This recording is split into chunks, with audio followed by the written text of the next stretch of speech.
tactical confrontation against huge force. The second scenario is much more likely to happen, almost 90%. A sign of what's to come, perhaps, at Benghazi's central prison.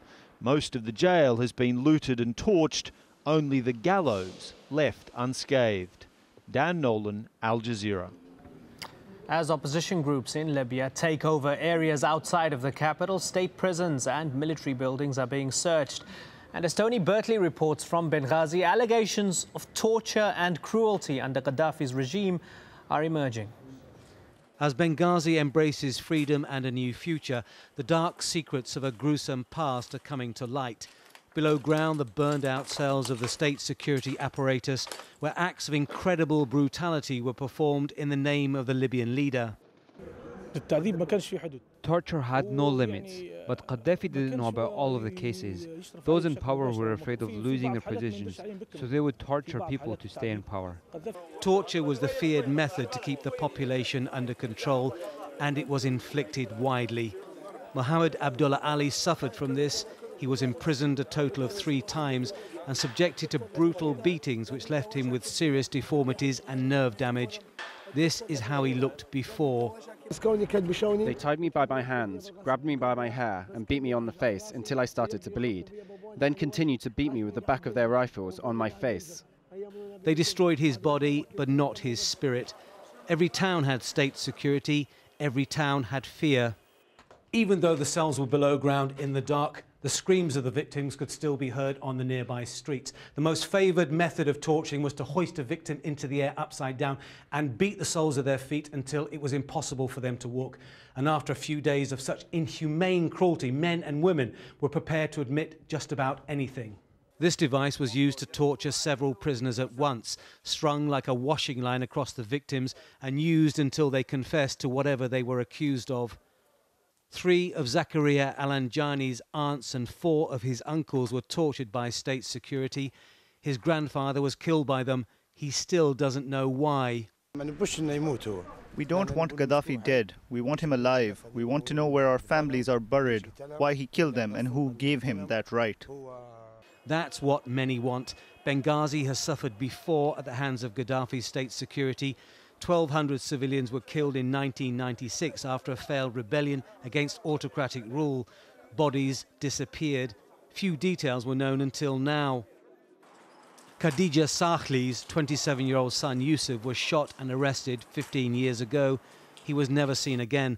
Last year, the family was given a certificate stating he was dead, but no explanation.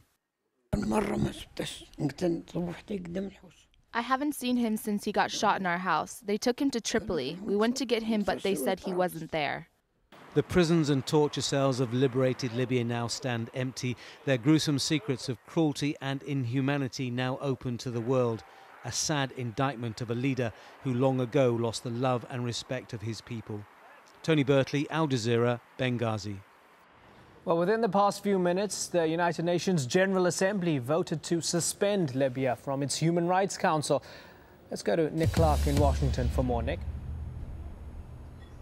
Yeah, thanks very much. The meeting in New York followed on Sunday's imposition of sanctions by the Security Council. The 192-member assembly passed a suspension resolution by consensus without a vote after the UN Secretary-General Ban Ki-moon urged the body to act decisively against Gaddafi. The Secretary-General Ban Ki-moon addressed the meeting. We meet today on a crisis marked by ongoing violence amid a growing humanitarian emergency and a political situation that could quickly deteriorate further. Meeting in emergency session over the weekend, the Security Council acted with unanimity and decisiveness. I welcome as well the strong statements from many international leaders and organizations, the League of Arab States, the African Union, the Organization of the Islamic Conference, and the European Union.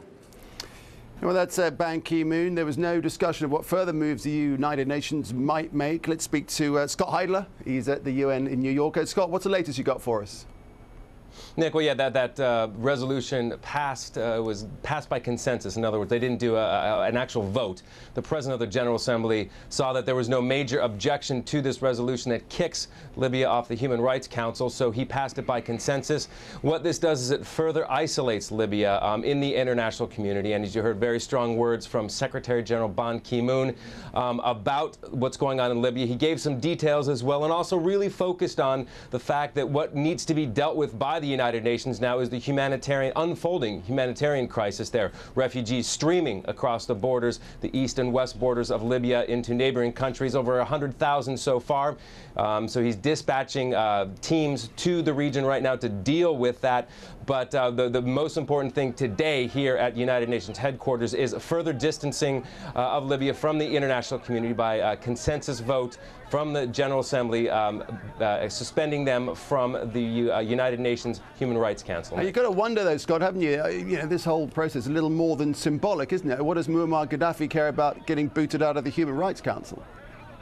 Exactly, and it is symbolic, and it is further distancing Libya from anything United Nations related. What it does show, too, is it's interesting because after this vote took place, this consensus announcement, if you will, took place, there are a list of nations, and they're still speaking right now, representatives from nations, and we heard one from Venezuela, and they didn't step up and say, okay, no, this resolution shouldn't go through supporting Gaddafi, but they did have some pretty specific words about the United States and the United States being behind what's going on right now in the Security Council and saying that they're really looking to invade Libya. So you have dissenting voices within the United Nations saying that, okay, this isn't all perfect the way we want to see it, but to this extent, though, that they were willing to remove Libya, make the symbolic gesture, as you said, Nick, to remove Libya from the Human Rights Council. And meanwhile, Ban Ki-moon also talking about Gaddafi getting ready, it seems, for further attacks. Yeah, now, and this is what our reporters in Libya have been reporting as well, has been telling us as well, is that he's being cornered. So the concern is that there are weapons in the country. He does have supporters there. Is he being backed into a corner? And the concern is how he's going to react when he is really backed into the very last corner. That's what the concern is right now. And obviously, if that continues, the United Nations, their concern is those refugees and the humanitarian situation inside the country. So that's why Ban Ki-moon really focused on that. And but right now, as it stands, no further action from the Security Council after that resolution was passed over the weekend on Saturday, and those tough sanctions and further isolation from the Security Council to Libya. All right, Scott, excellent. Thanks very much for that update. Scott Heidler at the United Nations there. Well, in Washington, senior U.S. government and military officials face questions about the U.S. government's next move over the crisis in Libya. U.S. Defense Secretary Robert Gates was asked about any military planning. He made clear that there is no authorization for military action, and any no-fly zone would be very complex to implement. More on that in just a moment. But first, let's hear from the U.S. Secretary of State Hillary Clinton, who warned that Libya's fate now hangs in the balance.